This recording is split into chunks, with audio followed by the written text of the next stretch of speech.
পরিবর্তনের ঝড়ে বাংলায় এবার ঝরে পড়ল ঘাসফুল আর ফুটে উঠল পদ্মফুল। উত্তরে ঝড়, দক্ষিণে জোয়ার। কোন ম্যাজিকে বাংলায় ক্ষমতায় এলো বিজেপি? বাংলা এবার প্রমাণ করে দিল বাঙালির শিরদাঁড়া এখনো সোজা রয়েছে। দুর্নীতি ও তোলাবাজির মাসুল গুনতে হলো তৃণমূলকে। বাংলায় একের পর এক দুর্নীতি, শিক্ষা থেকে স্বাস্থ্য ব্যবস্থার পরিকাঠামো মুখ থুবড়ে পড়া।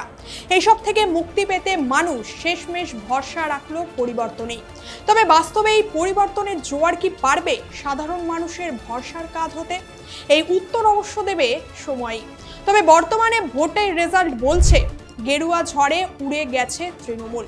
15 বছরের চুরমার মমতার সাম্রাজ্য বাংলা যেন প্রমাণ করে দিল অন্যায়ের পাহাড় যতই উঁচু হোক না কেন, প্রয়োজন হলে সেই পাহাড় ভাঙতে পারে গোটা বঙ্গবাসী। গত কয়েক দশকের রেকর্ড ভেঙে উত্তরবঙ্গ থেকে দক্ষিণবঙ্গ সর্বত্রই এখন পদ্ম শিবিরের পক্ষে। বিশেষ করে জঙ্গলমহল এবং মতুয়া অধ্যুষিত এলাকায় বিজেপির লিড চোখে পড়ার মতো। বিজেপির এই সম্ভাব্য জয়ের নেপথ্যে বেশ কিছু প্রধান কারণও কাজ করছে। 2026 সালের পশ্চিমবঙ্গ বিধানসভা নির্বাচনের বর্তমান ফলাফল এবং প্রবণতা বিশ্লেষণ করলে দেখা যাচ্ছে যে বিজেপি দীর্ঘ 15 বছরের তৃণমূল শাসনে অবসান ঘটিয়ে সরকার গঠন করছে বাংলায়। বিজেপির এই অভাবনীয় সাফল্যের পিছনে মূলত 5টি প্রধান স্তম্ভ কাজ করছে। এর মধ্যে এক, দুর্নীতি ও প্রশাসনিক ক্ষোভ। যেমন তৃণমূলের বিরুদ্ধে শিক্ষা সংক্রান্ত দুর্নীতি, নিয়োগ দুর্নীতি এবং স্বাস্থ্য ব্যবস্থার পরিকাঠামো ভেঙে পড়া নিয়ে সাধারণ মানুষের মধ্যে দীর্ঘদিনের ক্ষোভ জন্মেছিল।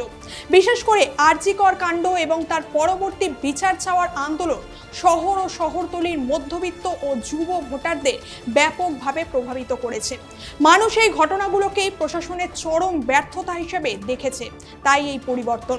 2, মেগা প্রতিশ্রুতি ও আর্থিক সমীকরণ। এক্ষেত্রে তৃণমূলের লক্ষ্মীর ভাণ্ডার ও যুবসাথী প্রকল্পের পাল্টা হিসেবে বিজেপি তাদের সংকল্পপত্রে মাসিক 3000 টাকা অর্থ সাহায্যের যে প্রতিশ্রুতি দিয়েছিল তা গ্রামীণ এলাকার নারী ভোটারদের মনে বড় প্রভাব ফেলেছে। এছাড়া বেকার যুবকদের জন্য মাসিক ভাতার ঘোষণা এবং কর্মসংস্থানের আশ্বাস অনেক ভোটারকে বিজেপির দিকেই টানতে সক্ষম হয়েছে বলেই মনে করা হচ্ছে। সেই সাথে আমরা জানি পশ্চিমবঙ্গ রাজ্যে কর্মক্ষেত্র ও শিল্পের উন্নয়নের অভাব রয়েছে। ভবিষ্যৎ প্রজন্ম তথা যুবক সম্প্রদায়ের মধ্যে ব্যাপক ক্ষোভের সৃষ্টি হয়েছে এর ফলে, যার ফলস্বরূপ রাজ্যে সেই অর্থে শিল্পকেন্দ্র বা কর্মক্ষেত্র না গড়ে ওঠায় বহু যুবক যুবতীদের নিজেদের রাজ্য ছেড়ে অন্য রাজ্যে যেতে হয় কাজের জন্য। সেই ক্ষোভ বিগত কয়েক বছর ধরেই জমেছিল সাধারণ মানুষের মনে। 3, ভোটার তালিকায় সংস্কার অর্থাৎ এসআইআর। নির্বাচন কমিশনের স্পেশাল ইন্টেন্সিভ রিভিশন তথা এসআইআর বা বিশেষ ভোটার তালিকা সংশোধন প্রক্রিয়ার ফলে এবারে প্রায় 89 লক্ষ নাম বাদ পড়েছিল, যা মোট ভোটারের প্রায় 11.6%। অধিকাংশ রাজনৈতিক বিশ্লেষকদের মতে এই প্রক্রিয়ার ফলে তালিকায় থাকা অনেক ভুয়ো নাম বা ত্রুটি দূর হয়েছে, যা ভোটের অঙ্কের হিসাব বদলে দিয়েছে। এবং এবছর হাতে গোনা 2-1টা জায়গা ছাড়া প্রায় সব জায়গাতেই সুষ্ঠুভাবে ভোট হয়েছে এবং ভোটদানের সংখ্যাও প্রায় 93%, যা আগের বারের তুলনায় বেশি। অর্থাৎ বহু মানুষ এবারে ভোট দিয়েছে। 4, ভোট ব্যাংকের মেরুকরণ ও বিভাজন। এক্ষেত্রে হিন্দু ভোট একত্রীকরণ বিজেপিকে কিছুটা এগিয়ে দিয়েছে। উত্তরবঙ্গ এবং জঙ্গলমহল এলাকায় বিজেপির হিন্দু ভোট ব্যাংক আরও সুসংহত হয়েছে এক্ষেত্রে। এর পাশাপাশি সংখ্যালঘু ভোটের বিভাজন, যা স্বরাষ্ট্রমন্ত্রী অমিত শাহের মাস্টার স্ট্রোক হিসেবেই চর্চিত। এক্ষেত্রে মালদা, মুর্শিদাবাদ এবং উত্তর দিনাজপুরের মতো জেলাগুলোতেও সংখ্যালঘু ভোটের মধ্যে বিভাজন দেখা গেছে। বিজেপি নেতা শুভেন্দু অধিকারীর মতে এই জেলাগুলোতেই সংখ্যালঘু ভোট আর আগের মতো এককভাবে প্রায় 90 থেকে 95% তৃণমূলের দিকে থাকেনি, যা বিজেপির জয়ের পথকে যেন আরও প্রশস্ত করেছে। আর এবার সব থেকে বড় চর্চিত এলাকা ছিল ভবানীপুর, কারণ এই একই জায়গাতেই শুভেন্দু অধিকারী এবং মমতা বন্দ্যোপাধ্যায় দাঁড়িয়েছেন। কিন্তু প্রথম কয়েক রাউন্ডে মমতা বন্দ্যোপাধ্যায় প্রায় 20 থেকে 25,000 ভোটে এগিয়ে থাকলেও বর্তমানে এসে দাঁড়িয়েছে প্রায় 7,000 ভোটের কাছাকাছি। অর্থাৎ অমিত শাহের মাস্টার স্ট্রোকে ফেসে গেছে তৃণমূল সুপ্রিমো মমতা বন্দ্যোপাধ্যায়। একদিকে নিজের এলাকার নিজের মান রাখা, অন্যদিকে এসআইআর এর চাপ, এই 2 সমীকরণেই তৃণমূল কার্যত হাওয়ায় উড়ে গেল।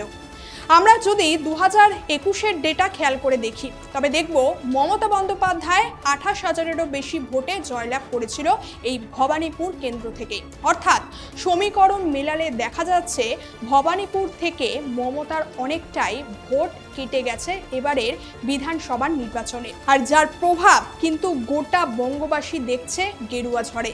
এর ফলে অমিত শাহকে যে রাজনীতির চাণক্য বলা হয় তা যেন আরও একবার প্রমাণ হয়ে গেল। 5, পরিবর্তনের প্রবল হাওয়া।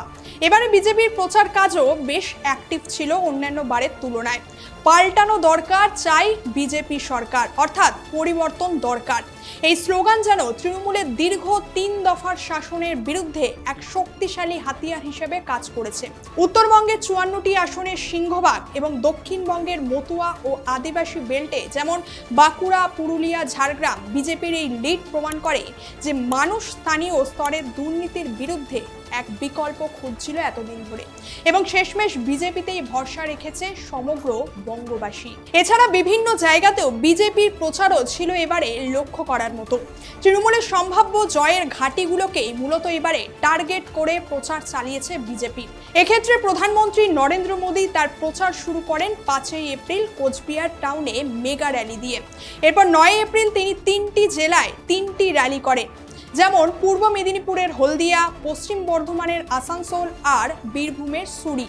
এরপর 11ই এপ্রিল রাতে শিলিগুড়িতে রাত্রি যাপন করেন এবং 12ই এপ্রিল ফের সেখানে রোড শো করেন। এরপর মুর্শিদাবাদের জঙ্গিপুর, পূর্ব বর্ধমানের কাটোয়া, দক্ষিণ দিনাজপুরের বালুরঘাটে 26শে এপ্রিলে পশ্চিমবঙ্গে তার কর্মসূচি ছিল। অন্যদিকে স্বরাষ্ট্রমন্ত্রী অমিত শাহ 9 এপ্রিল রাতে কলকাতায় পৌঁছান এবং এর পরের দিনগুলোতে বিভিন্ন জায়গায় র্যালি ও রোড শো করেন এবং পূর্ব মেদিনীপুর থেকে পশ্চিম মেদিনীপুর সহ 22, 23, 24 ও 25শে এপ্রিল পশ্চিমবঙ্গে তার একাধিক জনসভা ও রোড শো ছিল এবং 24শে এপ্রিল কলকাতায় প্রেস কনফারেন্সও করেন তিনি। দেখুন, এবারে বিজেপি জিতেছে মূলত কয়েকটি গুরুত্বপূর্ণ অঞ্চলের সমর্থনে, যেমন উত্তরবঙ্গ, কোচবিহার থেকে মালদা পর্যন্ত একচ্ছত্র আধিপত্য বিজেপির। এরপর জঙ্গলমহল যেমন পুরুলিয়া, বাঁকুড়া এবং ঝাড়গ্রামে আদিবাসী ভোট ব্যাংকে বিশাল ধস নামিয়ে জয়ী হয়েছে বিজেপি। এছাড়া অবাক করার বিষয় হলো কলকাতার অন্তত 10 থেকে 12টা আসনে বিজেপি ভালো ফল করেছে, যা আগে কখনো দেখা যায়নি। সুতরাং কলকাতা থেকে শিলিগুড়ি এখন জয় শ্রীরাম ধ্বনিতেই আকাশ বাতাস মুখরিত। তবে বঙ্গে বিজেপি জেতার পর এখন আরও একটা গুরুত্বপূর্ণ প্রশ্ন মানুষের মনে দানা বাঁধছে, তা হলো মুখ্যমন্ত্রী কে হবেন? ভূমিপুত্র নাকি দিল্লি থেকে কোনো চমক আসবে? তবে দলীয় সূত্রে খবর হলো একাধিক অভিজ্ঞ নেতা এবং নতুন চেহারার সমন্বয়ে একটা আধুনিক মন্ত্রিসভা গড়ার প্রস্তুতি চলছে। আপনার কি মনে হয় বঙ্গে নতুন মুখ্যমন্ত্রী হিসেবে আমরা কাকে দেখতে পাবো? আপনার মতামত অবশ্যই কমেন্ট করে জানাবেন, আর ভিডিওটা ভালো লাগলে একটা লাইক এবং শেয়ার করে দেবেন। দেখা হচ্ছে পরের ভিডিওতে। ভালো থাকবেন এবং চোখ রাখবেন টকি টিভি। ধন্যবাদ।